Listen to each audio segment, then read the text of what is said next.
O calor daquela tarde de fevereiro era do tipo que gruda na pele como segunda roupa.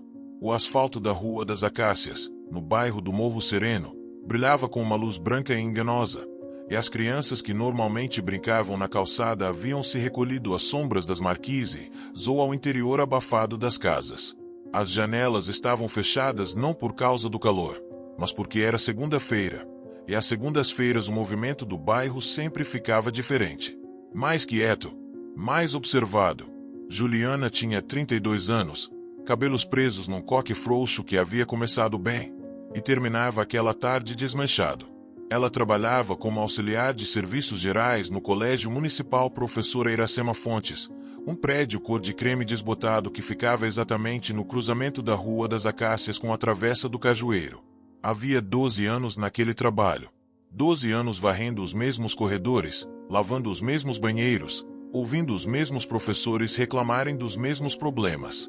Ela conhecia cada mancha do piso, cada torneira que pingava, cada maçaneta capenga. Era uma mulher que as pessoas descreviam, quando a descreviam, como simplesmente presente. Não era bonita nem feia. Não era alegre nem triste. Era, acima de tudo, eficiente.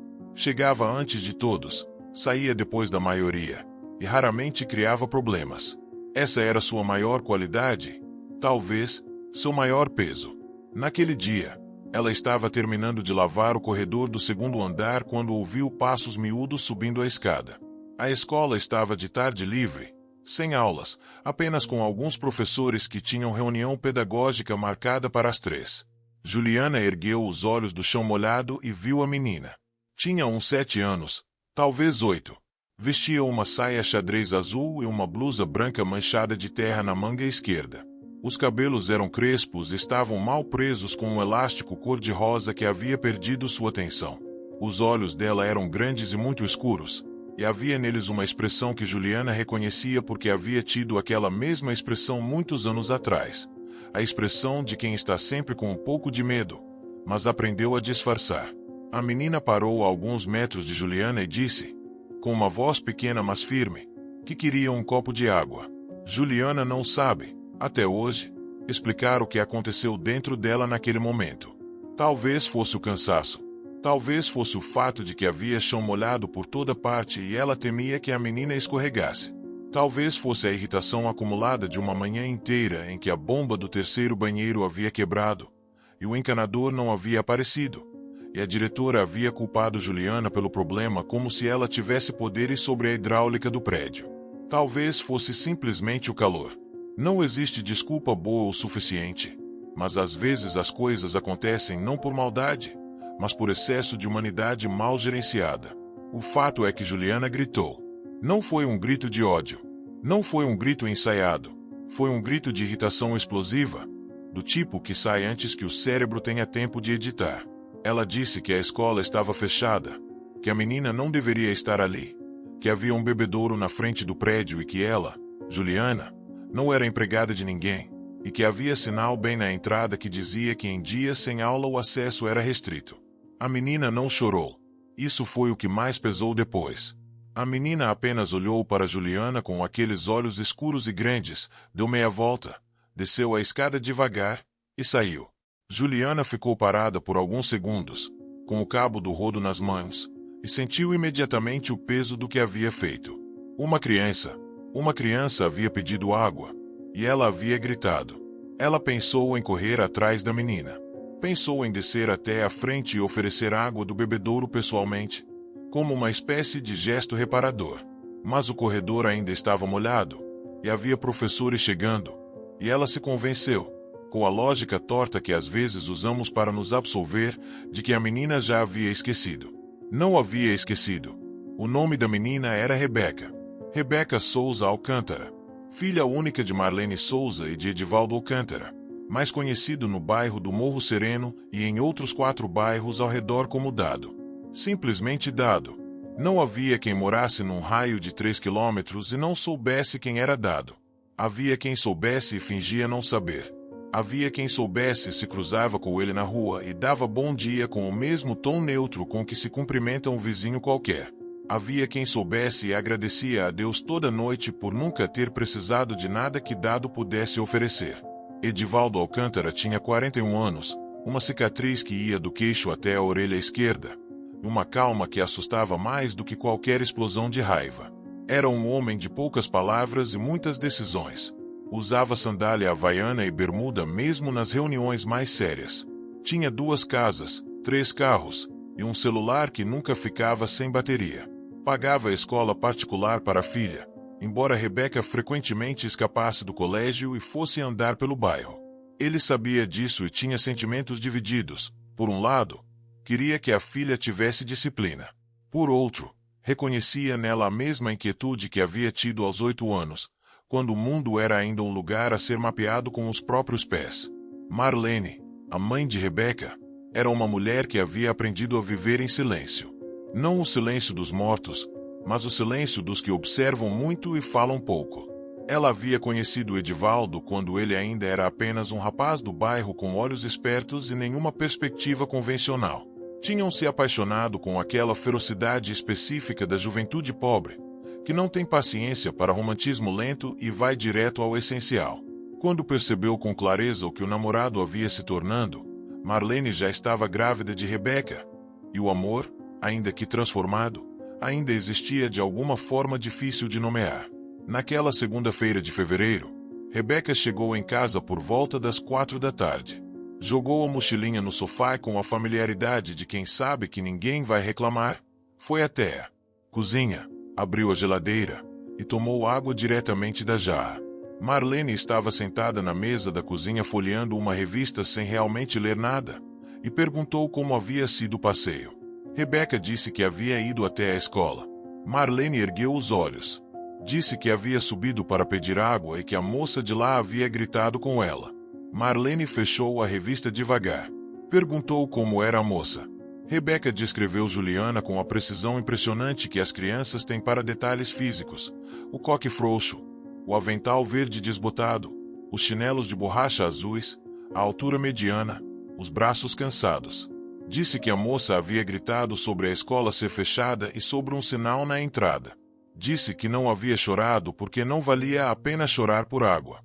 Marlene ficou quieta por um momento. Disse para a filha trocar de roupa e fazer a lição. Rebeca foi. Marlene ficou sentada mais um pouco, olhando para a jarra de água na mesa. Edivaldo chegou em casa às 7 da noite, como de costume. Trouxe pão de queijo numa embalagem de papel manteiga e chamou a filha pelo nome ainda na entrada. Rebeca saiu do quarto correndo e abraçou o pai com aquela intimidade restrita que as crianças têm com os pais que amam, ignorando completamente tudo o que os adultos ao redor sabem e carregam. Para Rebeca, o pai era simplesmente o pai. Cheirava a cigarro e tinha barba por fazer e trazia pão de queijo. Marlene serviu o jantar: arroz, feijão, frango grelhado, salada de tomate. A família comeu em silêncio parcial, com a televisão ligada num volume baixo, mostrando um programa de variedades que ninguém estava realmente assistindo. Foi Rebeca quem contou. Contou com a naturalidade de quem relata o dia, sem drama, sem choro, sem intenção de escalar o assunto. Disse que havia ido até a escola e que a moça de lá havia gritado com ela quando pediu água. Edivaldo parou de comer. Perguntou, com uma voz muito calma, como era a moça. Rebeca repetiu a descrição que havia dado para a mãe. Edivaldo olhou para Marlene. Marlene olhou para Edivaldo. Entre eles passou uma comunicação inteira que não precisou de palavras, do tipo que só existe entre pessoas que convivem há muito tempo e aprenderam a ler um ao outro em frequências que outros não captam. Marlene disse, deixa pra lá, Edivaldo. Edivaldo disse, tá bom. Mas havia algo na forma como ele disse que não estava bom, e Marlene sabia disso, e ficou quieta porque havia aprendido que certas conversas precisavam de tempo para chegar ao lugar certo, e forçar o passo só atrasava tudo. Juliana não dormiu bem naquela noite. Ela morava num apartamento de 2 quartos no mesmo bairro, a 3 ruas da escola. Sozinha há 6 anos, desde que a relação com Cláudio havia terminado de uma forma que não foi dramática, apenas exausta. Ela tinha uma gata chamada Branca, que era completamente preta e havia ganhado o nome por ironia ou por equívoco numa tarde de adoção impulsiva. A gata dormia no pé da cama e acordava às 5:30 da manhã para comer. Naquela noite, enquanto Branca roncava mansamente e a cidade ao redor se recolhia ao seu barulho noturno de motos e cachorros distantes e televisões, Juliana ficou com os olhos no teto pensando na menina. Havia algo nos olhos daquela criança que não saía da memória. Não era o susto que geralmente aparece no rosto de crianças repreendidas. Era uma espécie de resignação precoce, como se o grito não tivesse sido uma surpresa, mas apenas mais uma confirmação de algo que ela já sabia sobre o mundo. Juliana pensou em sua própria infância, numa mãe que gritava muito, não por crueldade, mas por excesso de trabalho e escassez de paciência. Pensou em como havia jurado para si mesma, na adolescência, que nunca seria aquela pessoa. Pensou em como é fácil jurar coisas antes de sentir o peso de 12 anos varrendo o corredor. Dormiu às 2 da manhã, superficialmente. Na terça-feira, Juliana chegou à escola às 6:40. A diretora, Dona Cláudia, chegou às 7:15 e a primeira coisa que disse foi que o encanador havia confirmado para o dia seguinte, o que não resolvia o problema do dia, mas pelo menos era uma perspectiva. Juliana disse bom dia e foi varrer o pátio. Às 9 da manhã, enquanto varrendo o corredor externo, ela viu um homem parado do outro lado do portão. Não era incomum ter pessoas paradas do lado de fora. Pais esperando filhos, mototaxistas aguardando corrida, moradores passando. Mas esse homem estava parado de uma forma diferente. Estava parado com intenção, que é diferente de estar parado por acaso. Olhava para dentro do pátio com uma expressão que não era ameaçadora, mas era atenta demais para ser casual. Era um homem alto, bermuda cinza, camiseta branca, sandália. Tinha uma cicatriz que Juliana viu mesmo da distância, porque era do tipo que muda o contorno de um rosto. Juliana não sabia quem ele era. Ela havia chegado ao bairro há apenas 4 anos, vinda de outro município, e seu círculo social era estreito. As colegas de trabalho, uma vizinha com quem trocava receitas, a irmã que morava à distância e ligava nos fins de semana. Ela não frequentava o bar da esquina, não ia às festas do bairro, não estava nos grupos de WhatsApp da comunidade onde os nomes e as reputações circulavam livremente. O homem ficou por uns 10 minutos e foi embora sem fazer nada, sem chamar ninguém, sem dizer uma palavra. Juliana continuou varrendo. Foi Dona Teresa quem contou. Dona Teresa era a coordenadora pedagógica do colégio, uma mulher de 60 anos com óculos de aros grossos e uma memória enciclopédica sobre tudo o que acontecia no bairro. Ela havia nascido no Morro Sereno e havia ficado no Morro Sereno e conhecia cada rua, cada família, cada história. Era o tipo de pessoa que os bairros populares produzem e os bairros de classe média raramente reconhecem. Uma memória viva, uma enciclopédia de pé. Ela encontrou Juliana no intervalo do almoço, enquanto as duas aqueciam marmita no micro-ondas da sala dos funcionários. Disse, sem preâmbulo e com a objetividade de quem está fazendo um favor, que havia visto Dado na frente da escola de manhã. Juliana disse que havia visto um homem, mas não sabia quem era. Dona Teresa explicou quem era Dado. Não com julgamento, não com drama, mas com a exatidão de quem descreve uma característica geográfica do bairro, como uma rua que não tem saída ou uma praça que alaga quando chove. Dado era Dado. Controlava o movimento de 4 bairros. Era respeitado, temido, e por algum motivo que Dona Teresa nunca havia conseguido entender completamente, genuinamente amado por uma parcela considerável dos moradores que ele havia ajudado em momentos que o Estado não apareceu. Perguntou a Juliana se havia feito alguma coisa que pudesse ter chegado ao conhecimento de Dado. Juliana ficou quieta por um momento, com a marmita esquentando na mão. Contou sobre a menina. Contou sobre o grito. Dona Teresa ficou quieta. Disse, Juliana, a menina é filha dele. O micro-ondas apitou. Há um tipo de medo que não chega rápido. Não é o susto do barulho repentino, nem o pavor do perigo imediato. É um medo que se instala devagar, como água infiltrando parede. Você não vê a hora que começa, mas quando percebe, já está por dentro de tudo. Esse medo chegou para Juliana durante a tarde do dia seguinte, enquanto ela limpava as carteiras de uma sala de aula vazia. Chegou na forma de pensamentos que ela tentava afastar e que voltavam com a persistência de coisas verdadeiras. Havia gritado com a filha do maior traficante do bairro. O homem havia aparecido na frente da escola. Olhando, ela não sabia o que aquilo significava. Não sabia se havia sido uma visita de intimidação ou se havia sido coincidência. E a ignorância sobre qual das duas hipóteses era verdadeira era, em si mesma, uma forma de tormento. Ligou para a irmã naquela noite. A irmã se chamava Patrícia e morava em Campinas. Era professora de matemática. Tinha 2 filhos e uma vida que parecia arrumada quando vista de longe. Juliana contou tudo. Patrícia ouviu em silêncio e depois disse uma coisa que Juliana não esperava. Disse que Juliana precisava ir falar com a menina. Não com o pai, com a menina.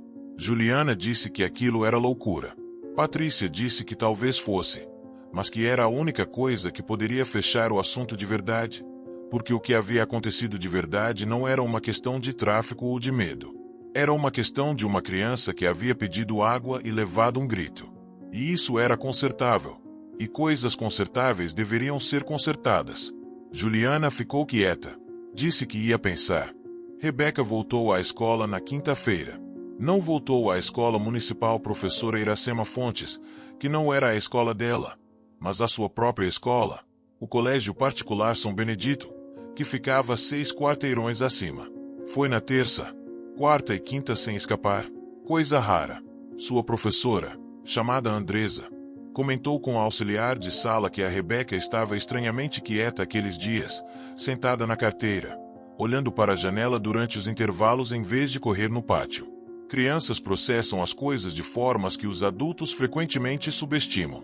Rebeca havia contado o episódio para a mãe e para o pai sem drama, mas havia ficado com ele, guardado naquele lugar interno onde as crianças colocam as coisas que não sabem ainda como classificar.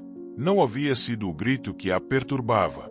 Havia algo anterior ao grito, algo nos olhos da mulher antes de ela gritar, uma espécie de luta interna que Rebeca havia visto e não saberia descrever com palavras, mas havia sentido claramente.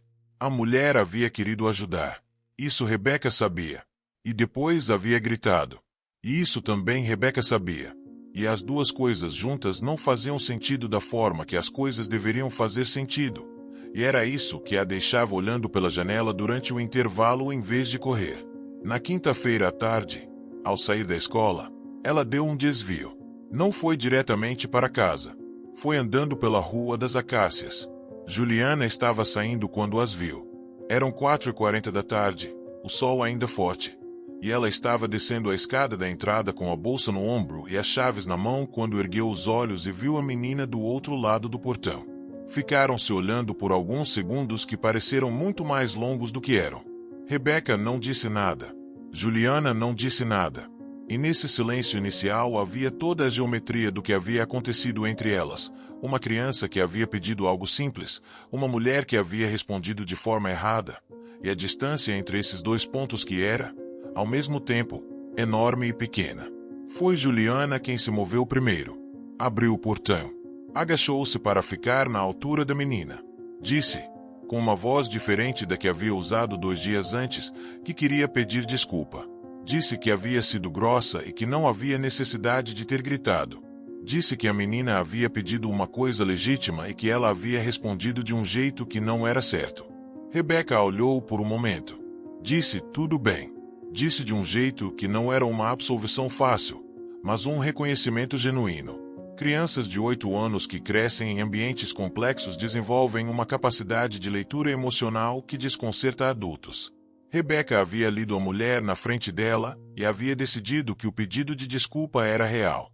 Juliana disse, "Você quer água agora?" Rebeca disse, "Quero." Elas entraram juntas. Juliana foi até a cozinha dos funcionários, pegou um copo descartável, encheu na torneira e deu para Rebeca. Rebeca bebeu tudo de uma vez, como as crianças bebem, sem pausa. Devolveu o copo. Disse obrigada. Ficaram na porta da cozinha por um momento sem saber bem o que fazer com o que havia acontecido, que era pequeno demais para ser chamado de reconciliação e grande demais para ser chamado de nada. Juliana perguntou o nome dela. Rebeca disse o nome. Juliana disse o seu. Rebeca disse, "Eu sei. Dona Teresa me disse." Juliana ficou surpresa. Perguntou quando. Rebeca disse, "Hoje de manhã. Eu vim aqui antes de ir para a escola." Ela disse que você trabalha aqui faz muito tempo e que você é boa pessoa, mas estava tendo um dia ruim. Juliana não soube o que dizer por um momento. Depois riu. Foi um riso pequeno, quase involuntário, do tipo que às vezes aparece quando uma coisa triste e uma coisa engraçada se encontram no mesmo ponto. Disse: Dona Teresa conta muita coisa. Rebeca disse: ela contou que você fica depois do horário para ajudar as crianças que ficam esperando os pais atrasados. Juliana disse que sim, às vezes. Rebeca disse: então você não é ruim. Disse com a autoridade específica das crianças que chegaram a uma conclusão lógica e não estão dispostas a debatê-la. O que aconteceu depois não aconteceu de uma só vez. Edivaldo soube que a filha havia voltado à escola e havia falado com a mulher do grito. Soube porque Rebeca contou no jantar de quinta com a mesma naturalidade com que havia contado o episódio original. Disse que havia ido lá, que a moça havia pedido desculpa, que havia tomado água, que o nome dela era Juliana. Edivaldo ficou quieto por um tempo maior do que o usual. Marlene observou o marido. Ele disse: você foi lá sozinha? Rebeca disse: fui. Ele disse: você não devia andar sozinha. Rebeca disse: eu conheço o bairro todo, pai. O que era verdade. Rebeca conhecia aquele bairro com a intimidade das crianças que crescem na rua, que sabem onde o asfalto cede, onde o cachorro do número 42 late mas não morde, onde fica a banca que vende picolé mais barato, onde está o senhor que toca violão na janela de tarde. Edivaldo disse: eu sei que você conhece, mas eu quero que você me avise quando for sair. Rebeca disse tá bom com o tom de quem diz tá bom, mas não necessariamente vai cumprir. Marlene disse: Rebeca. Rebeca disse: tá bom de verdade. Houve um silêncio breve e doméstico. Edivaldo olhou para Marlene e disse, muito baixo, quase apenas para ela: acabou o assunto então. Marlene disse: acabou. E era essa a coisa que precisava ser dita. A coisa que Marlene havia esperado que chegasse sozinha, sem que ela precisasse empurrar. Às vezes, quando você deixa um homem chegar às próprias conclusões, as conclusões são melhores. Dona Teresa descobriu que havia sido Rebeca quem havia ido primeiro procurar informações sobre Juliana e ficou satisfeita consigo mesma de um jeito discreto que era sua marca registrada. Ela havia dito à menina, quando Rebeca havia aparecido na escola de manhã e perguntado sobre a mulher do avental verde, exatamente o que precisava ser dito. Não tudo, mas o suficiente. Que Juliana trabalhava ali faz muito tempo, que era boa pessoa, que havia tido um dia ruim, que havia um bebedouro funcional na frente da escola. Havia também dito uma coisa que não havia repetido para ninguém. Havia dito que as pessoas que gritam geralmente não são as mais raivosas, mas as mais cansadas. E que cansaço, ao contrário da raiva, passa. Rebeca havia escutado com atenção e partido. Dona Teresa havia voltado para sua sala e retomado a pilha de relatórios que esperavam há 3 dias. Nas semanas seguintes, nada de dramático aconteceu. A vida do Morro Sereno continuou sendo a vida do Morro Sereno. O calor de fevereiro cedeu para a chuva de março, que encharcou as ruas e entupiu as calhas e fez o pátio da escola acumular uma poça no canto esquerdo que Juliana havia reportado à diretora 4 vezes sem resultado. Rebeca continuou frequentando a escola São Benedito e continuou escapando esporadicamente para andar pelo bairro, mas agora avisava a mãe antes, o que representava uma maturidade nova que Marlene registrou com um afeto silencioso. Juliana continuou varrendo os mesmos corredores e lavando os mesmos banheiros. Mas havia uma coisa diferente, que era difícil de nomear precisamente. Era uma forma ligeiramente mais atenta de estar no trabalho. Uma disposição de errar menos pelo tipo de erro que ela havia cometido com Rebeca. Não era uma transformação de personagem, porque a vida real raramente opera em transformações de personagem. Era um ajuste, uma calibração pequena. Ela comprou uma caixinha de sucos na loja do bairro e deixou na prateleira da cozinha dos funcionários, ao lado de um copo descartável, com um bilhete que dizia, para a criança que pedir água. Ninguém comentou sobre o bilhete. O suco acabou em 2 dias. Ela comprou mais. Um dia de tarde de março, Rebeca passou na frente da escola professora Iracema Fontes no caminho para casa. Não entrou. Parou na frente do portão e ficou olhando para dentro do pátio por um momento.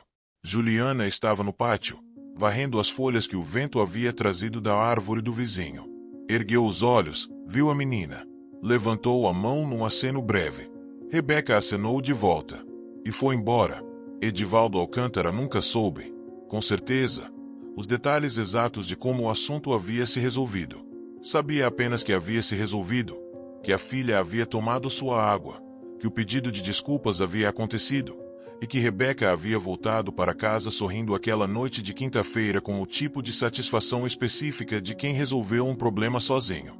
Havia ficado sentado no quintal naquela noite, depois que Rebeca dormiu, fumando um cigarro que Marlene não sabia que ele havia voltado a fumar, olhando para o céu do bairro, que nunca era realmente escuro porque as luzes das casas e das ruas e dos negócios sempre deixavam um clarão difuso no ar. Havia pensado numa coisa estranha para pensar. Havia pensado que a filha era melhor do que ele. Não no sentido de julgamento, no sentido de percepção. Rebeca havia visto algo na mulher que ele não havia visto. Havia visto cansaço onde ele havia visto descaso. Havia visto alguém que precisava de uma segunda chance onde ele havia visto alguém que havia errado com sua filha. Criança, às vezes, enxerga mais limpo.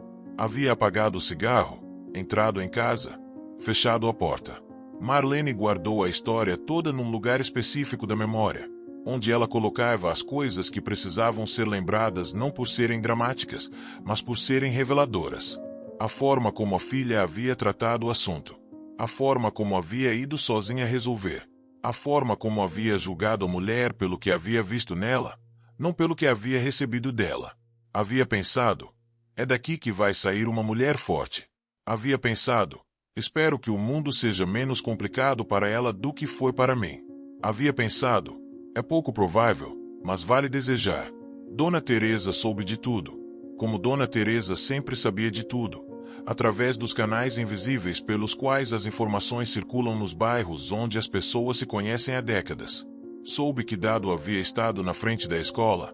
Soube que Rebeca havia voltado para pedir desculpas em nome de nada, apenas por iniciativa própria. Soube que Juliana havia dado o copo de água e pedido desculpa. Havia pensado, às vezes as histórias se resolvem antes de virar o que poderiam ter virado. Havia pensado também, nem sempre, mas às vezes, e havia voltado para seus relatórios. Branca, a gata preta de Juliana, acordou às 5:30 da manhã seguinte e Juliana acordou junto. Preparou o café. Ficou de pé na janela da cozinha olhando para a rua ainda escura. Uma moto passou. Um cachorro latiu uma vez e parou. As luzes da padaria da esquina começaram a acender uma por uma. Havia no mundo, às vezes, uma clareza específica da madrugada que se tornava manhã. Uma clareza que não é exatamente otimismo, mas é parecida com ele. A clareza de que o dia anterior terminou e este começou, e os dois são diferentes, e essa diferença importa. Juliana tomou o café, vestiu o avental verde, pegou a bolsa, fechou a porta com cuidado para não acordar a gata, e foi trabalhar. Rebeca acordou naquela manhã e ficou por alguns minutos olhando para o teto do quarto. Havia um adesivo de estrela fosforescente colado no teto, colocado por ela mesma quando tinha 5 anos, que havia perdido quase toda a fosforescência mas ainda brilhava fracamente no escuro. Ela olhava para aquela estrela toda manhã há 3 anos, e ainda não havia se cansado. Pensou na mulher do avental verde. Pensou que havia gostado dela, de um jeito que não era o jeito de gostar de alguém conhecido, mas o jeito de gostar de alguém que se entende, que é diferente mas com uma diferença compreensível. Levantou. Foi ao banheiro. Escovou os dentes com força porque o dentista havia pedido mais atenção na área dos molares. Tomou café com leite e pão com manteiga. Pegou a mochila. Deu tchau para a mãe. Saiu. Na rua, o sol ainda estava baixo e a sombra das casas alcançava até o meio da calçada. Ela andou por essa sombra com a mochila nas costas, os sapatos batendo na calçada, indo em direção à escola que era a dela e não a outra, que era a de Juliana. Mas passou pela Rua das Acácias mesmo assim, porque era o caminho mais bonito. Algumas histórias não têm o tipo de final que parece final. Não tem a cena de fechamento definitivo, a música que sobe, a fala que resume. Tem, em vez disso, uma continuação que parece cotidiana mas é, sob a superfície, ligeiramente diferente do que teria sido se a história não tivesse acontecido. O Morro Sereno continuou sendo o Morro Sereno. Dado continuou sendo dado. Marlene continuou vivendo o silêncio que havia escolhido ou ao qual havia chegado, a linha entre escolha e chegada sendo às vezes impossível de traçar. Juliana continuou varrendo corredores, chegando antes dos outros e saindo depois de quase todos. E Rebeca continuou sendo Rebeca. 8 anos, cabelos crespos com elástico frouxo, olhos que liam o mundo com uma atenção precoce que os adultos ao redor reconheciam sem saber nomeá-la completamente. Uma menina que havia pedido um copo de água. E que havia conseguido muito mais do que isso. Não porque o mundo havia sido gentil com ela naquele dia, mas porque ela havia decidido, com a autoridade silenciosa de quem ainda não aprendeu que isso é difícil, que o mundo podia ser melhor do que havia sido. E às vezes, quando uma pessoa decide isso com convicção suficiente, o mundo, com toda a sua teimosia, cede um pouco. Apenas um pouco. Mas é suficiente. Abril chegou com aquela chuva miúda e persistente que o Morro Sereno recebia todo ano como um hóspede incômodo e esperado. A poça do canto esquerdo do pátio da escola virou um lago permanente que Juliana cercou com um pedaço de fita amarela de obra que havia encontrado no depósito, e que os alunos usavam como linha de chegada nas corridas do recreio sem entender que era uma sinalização de perigo. A diretora, Dona Cláudia, havia conseguido finalmente a aprovação para a reforma do telhado, o que significava que nos próximos meses haveria entulho e barulho e pó por todos os lados, e que o trabalho de Juliana duplicaria enquanto a obra estivesse em andamento. Ela recebeu a notícia numa reunião de funcionários com a expressão neutra que usava para receber notícias que não poderia mudar, e depois foi até o banheiro, olhou para o espelho por um momento e lavou o rosto. Havia uma coisa que ela havia notado naquele mês, pequena demais para contar para alguém, mas presente demais para ignorar. Os professores haviam começado a agradecer mais. Não de forma explícita, não com discursos, mas com aquele tipo de agradecimento que se expressa em coisas concretas. O professor de história havia parado de deixar giz no chão perto do quadro. A professora de português havia começado a juntar o lixo antes de sair da sala. A coordenadora Andresa havia colocado uma lixeira extra perto da copiadora, no lugar exato onde Juliana sempre precisava recolher papéis do chão. Nada havia sido dito. Ninguém havia chamado reunião. Era apenas um ajuste coletivo e silencioso, como se algo no ar do mês anterior tivesse ficado e criado uma nova frequência. Juliana não sabia se havia relação entre isso e o episódio com Rebeca. Provavelmente não havia. Provavelmente era coincidência ou ciclo ou o tipo de mudança que acontece nos ambientes de trabalho de tempos em tempos sem causa identificável. Mas ela ficou com a dúvida, e a dúvida tinha um sabor específico que não era desagradável.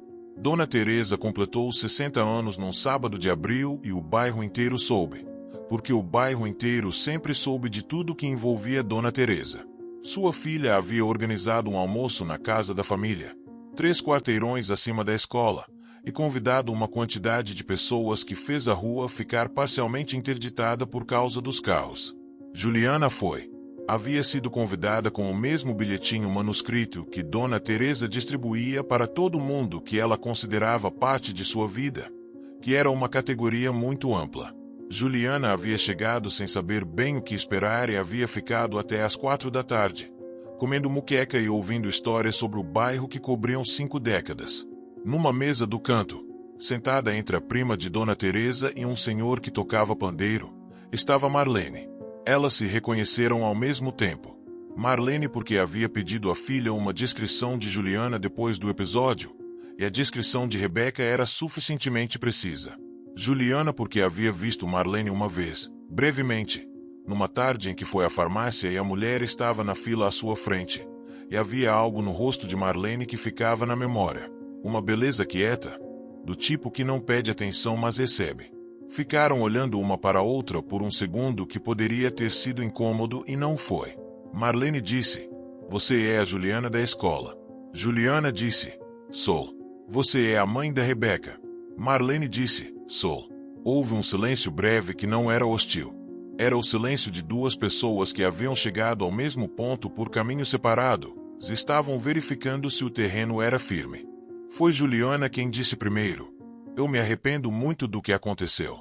A Rebeca é uma menina extraordinária. Marlene ficou quieta por um momento. Depois disse uma coisa que Juliana não havia esperado. Disse que sabia que Juliana havia pedido desculpa antes mesmo de saber quem era o pai da Rebeca. Disse que isso importava. Disse que havia muita gente que pedia desculpa depois de descobrir quem era Edivaldo, e que essa ordem das coisas fazia toda a diferença. Juliana disse que não havia pedido desculpa por medo. Marlene disse, eu sei. A Rebeca disse. As duas ficaram olhando para o pátio onde as crianças corriam, entre elas algumas que Juliana reconhecia da escola e algumas que não reconhecia de lugar nenhum, todas misturadas na democracia total do brincar. Marlene disse, quase de passagem, que a Rebeca havia perguntado se podia visitar a escola de vez em quando. Não para entrar, apenas para cumprimentar. Juliana disse, pode sempre. Marlene disse, ela vai gostar de saber. Não trocaram número de telefone. Não combinaram nada. Comeram muqueca nos pratos descartáveis e ouviram Dona Teresa agradecer o bolo com um discurso de 8 minutos que fez a família toda rir e chorar de formas alternadas. Quando Juliana foi embora, passou pela Rua das Acácias no caminho para casa. O bairro estava molhado da chuva da manhã e cheirava a terra úmida e fritura de bodega e jasmim do quintal do número 22. As crianças haviam voltado para as calçadas depois da chuva, como sempre faziam, com aquela capacidade específica de retomar o que foi interrompido sem guardar ressentimento pelo intervalo. Juliana andou devagar. Rebeca soube pela mãe que Juliana havia aparecido no aniversário de Dona Teresa. Soube de tarde, quando chegou da escola com a mochila pesada e uma mancha de tinta roxa no indicador direito que não explicou satisfatoriamente. Marlene contou com poucos detalhes, como contava a maioria das coisas, deixando espaço para a filha preencher com as próprias conclusões. Rebeca ficou quieta por um momento. Depois disse, ela é boa pessoa. Marlene disse, parece que sim. Rebeca disse, eu sabia. Disse com aquela certeza tranquila de quem não está se gabando, mas registrando uma verificação. Havia visto algo naquela mulher no corredor do segundo andar, antes mesmo do grito, e havia guardado essa percepção e levado até o fim, e o fim havia confirmado o que havia visto. Isso era satisfatório de uma forma que ela não teria conseguido explicar com palavras, mas que se alojou no corpo como uma pequena vitória. Naquela noite, deitada no quarto com as luzes apagadas, ela olhou para o adesivo de estrela no teto. A fosforescência estava mais fraca do que da última vez. Havia uma hora em que ia se apagar de vez, e ela sabia disso, e havia pensado algumas vezes em colocar um novo adesivo no lugar. Mas havia algo naquela estrela que resistia, naquele brilho que era quase nada e ainda assim brilhava, que ela preferia manter. Dormiu com os olhos nela. Edivaldo nunca soube do encontro no aniversário de Dona Teresa, e Marlene não contou, não por segredo, mas porque havia coisas que pertenciam a ela e não precisavam de compartilhamento para existir completamente. O casamento com Edivaldo havia sido feito de muitos desses territórios privados, de ambos os lados, e ao longo dos anos eles haviam aprendido a respeitar essas fronteiras invisíveis sem precisar nomeá-las. O que Edivaldo sabia era que a filha estava bem, que havia resolvido uma coisa por conta própria, que havia aprendido, naquele episódio pequeno e quase sem importância para o mundo, que cansaço e maldade são diferentes, e que a diferença muda o que você faz em seguida. Era suficiente para ele. Era, talvez, mais do que suficiente. Numa tarde de abril, ele estava sentado na calçada de casa ajudando Rebeca com uma lição de matemática que envolvia frações, coisa que Edivaldo nunca havia dominado completamente, e os dois ficaram um bom tempo olhando para o caderno com expressões semelhantes de desconfiança diante dos números. Rebeca disse, pai, você sabe fração? Edivaldo disse, sei mais ou menos. Rebeca disse, o mais ou menos está errado. Edivaldo disse, então vamos tentar de novo. E tentaram de novo, ali na calçada, com o barulho do bairro ao redor, os carros passando, as vozes das casas vizinhas, o cheiro de chuva que ainda não havia chegado mas estava se anunciando no horizonte. Uma criança e um pai na calçada fazendo conta de fração, que era uma cena pequena demais para significar qualquer coisa aos olhos de quem passasse, e que significava, para os dois que viviam dentro dela, exatamente tudo. Juliana recebeu, em maio, uma proposta para trabalhar num colégio maior, em outro bairro, com salário melhor e um turno menos pesado. Ficou uma semana pensando. Fez uma lista de prós e contras que, ao final, tinha mais prós no lado do novo emprego e ainda assim não resolvia nada, porque as decisões de verdade raramente se resolvem em listas. O que pesou, no fim, foi uma coisa pequena. Foi o bebedouro na frente da escola professora Iracema Fontes, que ela havia consertado sozinha na semana anterior, trocando a borracha da torneira com as próprias ferramentas que trazia na bolsa. Foi a caixinha de suco na prateleira da cozinha dos funcionários, que ela reabastecia toda semana e que havia sido usada por 17 crianças diferentes naquele mês, segundo a contagem que fazia por hábito. Foi a poça do canto do pátio, que havia diminuído com a reforma do telhado e que ela monitorava com a atenção de quem cuida de um território que conhece de cor. Foi a rua de casa, que era a mesma rua da escola, que era a mesma rua do bairro, que era o lugar onde ela havia chegado 4 anos atrás sem conhecer ninguém e havia ficado sem saber exatamente quando havia decidido ficar. Recusou a proposta com educação. O coordenador do outro colégio disse que entendia, com um tom que indicava que não entendia. Juliana agradeceu e desligou. Ficou sentada na beira da cama por um momento com o telefone na mão. Branca subiu no colo e ficou ali com a autoridade compacta dos gatos que sabem que são necessários. Juliana pôs a mão nas costas da gaita e ficou assim por alguns minutos sem pensar em nada específico, apenas deixando o silêncio do apartamento ser o que era. O silêncio de um lugar que é, de fato, onde alguém mora. No começo de junho, Rebeca passou de ano com notas medianas em matemática, ótimas em português e ciências, e uma observação da professora Andresa no boletim que dizia: aluna com grande capacidade de observação e empatia. Precisa desenvolver foco nas tarefas estruturadas. Marlene leu e guardou o boletim na gaveta onde guardava os documentos importantes. Edivaldo leu e disse que a parte do foco era a herança da mãe. Marlene disse: é herança sua. Os dois ficaram olhando um para o outro por um momento e depois os dois riram ao mesmo tempo, com aquele riso específico de casamentos longos, que não é alegre nem triste, mas é real, e real é mais raro do que parece. Rebeca, do quarto, ouviu o riso e não veio ver o que era. Já sabia que havia coisas entre os pais que pertenciam a eles, e havia aprendido, sem que ninguém tivesse ensinado explicitamente, que esse espaço merecia respeito. Ela estava no quarto com o caderno aberto, tentando escrever uma história. Havia começado 3 vezes e apagado 3 vezes. A professora havia pedido uma narrativa sobre alguém que resolve um problema difícil, e Rebeca havia pensado em vários personagens inventados e nenhum havia funcionado. Havia algo no exercício que pedia algo mais próximo. Ficou olhando para o papel por um momento. Depois escreveu, com a letra ainda um pouco irregular dos 8 anos que estão se tornando 9. Era uma tarde de calor muito grande, e uma menina foi pedir água numa escola que estava de folga. Parou. Releu. Continuou escrevendo.